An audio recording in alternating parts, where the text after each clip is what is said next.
네, 반갑습니다. 이번 시간에는 외상외과에 대해서 한번 말씀드려 보도록 하겠습니다. 외상 관련해서는 이렇게 세 가지가 있는데 주로 앞에 두 개를 이제 흉부 손상, 뒤에를 이제 복부 외상 이렇게 해가지고 세 가지로 구성해 봤습니다. 여기서 보시다시피 주로 이제 복부 외상 문제가 나온다 이렇게 보시면 되겠습니다. 자, 갈비뼈 골절 같은 경우에는 이제 당연히 외상외과니까 외상이나 뭐 어디 부딪혔다거나 아니면은 한 번은 외상으로 나왔고요. 한 번은 이제 의식 저하 이후에 심폐소생술을 했다 이렇게 나왔습니다. 그래서 외상이나 심폐소생술 이후에 이제 흉통이 있다 하고 이제 특히 갈비뼈 골절이니까 압통이 있겠죠. 그래서 외상 이후에 압통을 동반한 흉통이라고 할까요? 이렇게 할까요? 압통을 동반한 흉통이 보인다라고 했을 때 의심해 보면 되고요. 사실상 두 문제 모두 체스트 엑스레이가 주어졌습니다. 그래서 엑스레이를 잘 보시면은 여기 부분에 여기 갈비뼈가 골절돼 있는 모습이 두 개가 나갔네요. 갈비뼈가 두 군데 골절돼 있는 모습이 보이시죠? 그래서 이렇게 실제로 골절을 확인하시고 하면 되고요. 그 다음에 모르겠다 이러시면은 외상이 있고 그다음에 압통을 동반한 흉통이 있었을 때 요 외상 이후에 압통을 동반한 흉통이 동반됐을 때 뭔지는 모르겠는데 체스트 엑스레이를 왜 줬지? 라고 하시면 머릿속으로 야 이거 갈비뼈 나왔다 생각하시고 찾아봐야 보입니다. 이게 실제로 꽤 큰 사진에 정말 국소기 때문에 요거를 모르고 그냥 어디 이상한가 하고 찾다 보면 잘 안 보입니다. 그래서 의심을 하고 조금 들어가시는 습관을 들여야겠다라고 보시면 되겠습니다. 자, 가로막 손상 같은 경우에는 워낙 여기 영상이 확실하게 보이기 때문에 아무도 문제를 잘 읽지 않는 수준으로 굉장히 쉽게 나오는데요. 보통 당연히 이제 외상 이후에 이제 가로막이 손상되면서 위장관이 흉곽으로 탈출하는 거죠. 가로막이 손상되면서 복강 내 장기가 우리가 지금 흉곽 내로 올라와 있다 이렇게 보시면 되겠습니다. 그래서 주로 엑스레이나 CT를 보고 우리가 진단을 하시면 되고요. 여기 보시면은 요렇게가 가로막이었었겠죠. 하지만 손상이 되면서 이쪽으로 위장관에 공기가 에어가 차 있는 위장관이 위쪽으로 쑥 올라온 것으로 보인다. 이렇게 보이시죠? CT는 더 드라마틱하네요. 위인 것 같은데 위가 이렇게 올라와 있는 모습을 보여줍니다. 보통은 외상 이후에 그래도 우리가 최소한의 양심을 조금 보이면은 외상 이후에 이제 호흡 곤란이 동반된다. 곤란이 동반되면은 우리가 가로막 손상을 의심할 수 있지만 아무도 호흡 곤란을 안 보죠. 문제의 딱판이 영상이 너무 확실하기 때문에 우리는 가로막 손상을 바로 진단할 수 있겠다. 그래서 대부분의 문제는 진단으로 나오지만 치료를 한다면 치료 같은 경우에는 손상된 가로막을 복원하는 가로막 봉합술을 시행한다라고 보시면 되겠습니다.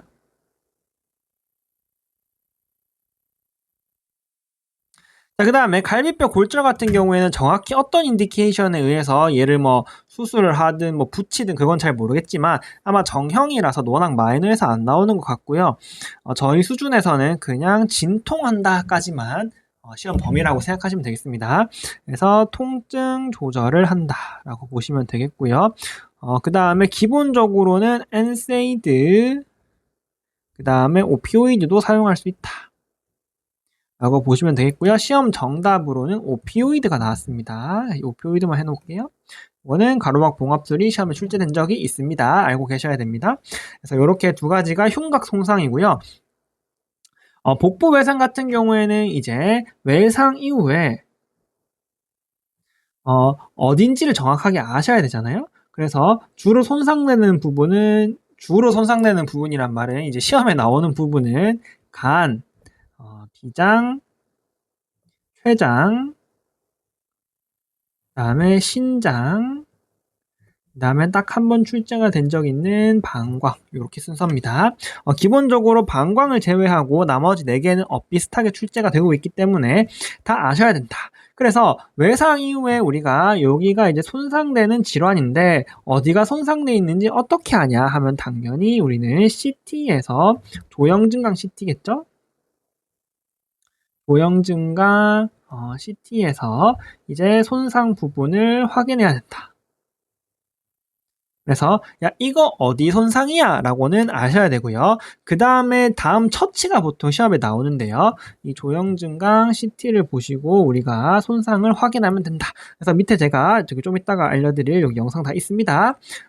일단은 그렇고요. 그래서 조형증강 CT를 보고 야 이거 간인지 비장인지 췌장인지 신장인지 방광 어차피 노낙 뻔하고 한 번밖에 안 났으니까 살짝 빼놓으면은 요 4가지 중에 어디에 손상인지를 확인하셔야 됩니다. 그 다음에 각각에 맞는 치료를 하시면 되는데요. 자, 기본적으로는 경과 관찰이다. 뭐 해야 돼 하고 했을 때 여러분들 머릿속으로 가장 먼저 떠오르셔야 되는 거는 경과 관찰이다. 좀 손상될 수도 있지 뭐라고 생각하셔야 됩니다. 기본적으로. 자, 그런데 이제 간 같은 경우에는 괜찮은데 몸은 괜찮은데 피가 조금 나고 있네. 그러면은 간은 간동맥 색전술을 할 수 있습니다. 이렇게 이게 기본이다라고 보시면 되겠고요. 알고 계셔야 됩니다. 그래서 그런데 우리는 지금 외과죠. 그래서 수술의 적응증도 아셔야 됩니다. 그게 2번입니다. 문제를 딱 나왔을 때 이제 가장 먼저 해야 되는 거는 여기가 어디 손상인지 아셔야 되고 그 다음에 시험 문제는 결국에는 그래서 처치 뭐 할 거야 라고 물어봤을 때 기본적으로는 경과 관찰이다. 물론 간은 간동맥 색전술을 할 수 있지만 기본적으로는 경과 관찰이라고 하셔야 되고요. 그 다음에 이제 절제술의 적응증을 아셔야 된다. 그럼 절제술의 적응증이 뭐냐라고 보시면은 BP가 떨어지거나 출혈이 심해서 BP가 떨어지거나 아니면은 복막염이죠.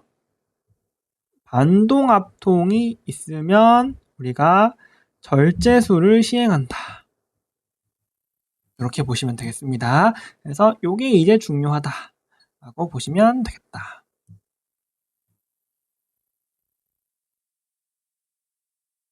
BP나 반동압통 떨어졌을 때 절제술을 고를 수 있어?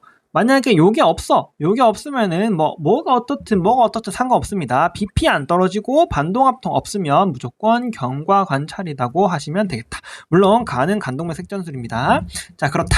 이러면 끝이에요. 그럼 우리는 결국에 다음 해야 될 거는 이 중에 뭔지를 CT를 보고 확인하는 방법으로 CT를 한 번쯤 보면 좋겠다. 제가 여기 밑에 CT를 한번 구성해 놨습니다. 조금 크게 볼까요? 방광은 좀 빼고 얘들부터 키워서 한번 볼게요. 자, 먼저 여기 보시면은 여기 좀 뻔하네요. 요렇게 간이 바로 손상된 모습이 보이시죠? 그래서 여기를 보시면은 여기 간이다. 여기 이제 위가 차 있고 여기 이제 비장도 보이네요. 어쨌든 여기가 이제 간이 손상이 됐다, 열상이 있다. 그다음에 여기 이제 출혈도 이렇게 나 있는 모습이 조금 보이네요. 이럴 때 이제 혈성 여기 이제 이 문제 정답이 이렇게 피가 조금 나고 있는 게 실제로 보이니까 BP가 안 떨어졌었어요. 그래서 간동맥 색전술이 정답으로 나온 문제였습니다. 자, 그다음에 여기는 보면은 여기 이제 간이고 여기가 이제 췌장 같아 보이고요. 그다음에 여기가 위고 그 다음에 여기가 이제 비장이죠. 비장이 원래 이렇게 있어야 되는데 여기 이렇게 출혈이 보이죠. 그래서 여기는 비장 손상이구나 라고 생각하시면 되겠습니다. 자, 그 다음에 여기를 보시면은 이건 뭐지? 신장도 괜찮고 여기네요. 여기가 이제 췌장인데 좀 부었나? 췌장이 이렇게 있는데 여기가 손상을 조금 받아 있는 모습이 보이네요. 췌장이 이렇게 뭔가 잘 안 보일 수 있거든요. 그래서 췌장을 조금 더 잘 보시려고 노력해야겠다라고 보시면 되겠고요. 그 다음에 췌장 같은 경우에는 수술이 2가지죠. 보통은 이제 비장이면 비장 절제, 신장이면 신장 절제, 간이면 간 옆 절제를 하는데 췌장 같은 경우에는 이제 헤드면은 휘플 한글로 적어야겠다. 헤드면은 휘플, 꼬리면은 디스탈이니까 원위부 췌장 절제술입니다. 먼쪽 꼬리 절제술이라고도 하죠. 원위부 췌장 절제술. 여기 보면 약간 꼬리 느낌이네요. 요거였으면 아마 요게 정답이었을 거다. 이렇게 보시면 되겠습니다. 자, 그 다음에 요건 이제 신장이네요. 신장은 여기 깨진 게 딱 보이네요. 신장이 이렇게 깨져가지고 신장 손상인 게 보인다. 그래서 이렇게 CT를 보시고 문제를 딱 봤을 때 이게 복부 외상에 대한 문제구나라 하시는 거는 딱 문제만 보시면 아실 수 있을 거예요. 막 어디 박았다거나 부딪혔다거나 이렇게 올 겁니다.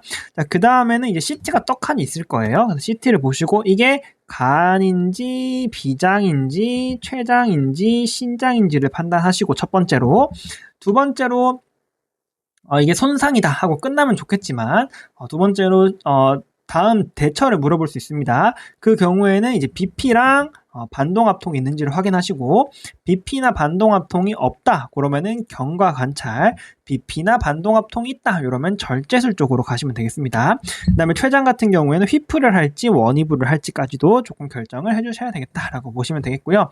자, 방광은 사실 이론에는 비뇨기과에 들어있는 파트인데 이 문제가 사실 비뇨기로 나온지 외과로 나온지 정확하게 잘 모르겠습니다. 어쨌든 이론상 비뇨기 파트고요. 방광이 손상되었을 때 얘가 두 가지가 있습니다. 방광은 옆으로, 그러니까 사실상 밑으로죠. 밑으로 셀 수도 있고요. 위로 복강 내로 셀 수도 있습니다.